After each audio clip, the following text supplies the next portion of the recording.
ఇప్పుడు సంక్రాంతి పండుగ సందర్భంగా ఎక్కువ ఈ పతంగులు అనేవి మన రాష్ట్రంలో ఎగరవేస్తారు.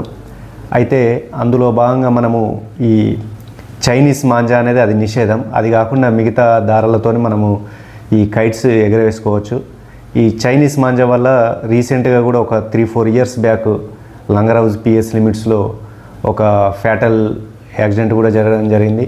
దాంతో గొంతు కోసుకుపోయి ఒక ఆర్మీ ఆఫీసర్, ఆర్మీ జవాన్ చనిపోవడం జరిగింది. దాని తర్వాత ఆసిఫ్ నగర్ పిఎస్ లిమిట్స్లో, అదేవిధంగా ఇక్కడ మంగళాట్ పిఎస్ లిమిట్స్లో కొందరికి సీరియస్ ఇంజురీస్ కూడా అవ్వడం జరిగింది. కాబట్టి అది నిషేధం. దానివల్ల మనుషులకే కాదు పక్షులకు, తర్వాత ఇతర జంతువులకు కూడా ప్రాణాపాయం ఉంటుంది. కాబట్టి ఆ మాంజా అనేది నిషేధం.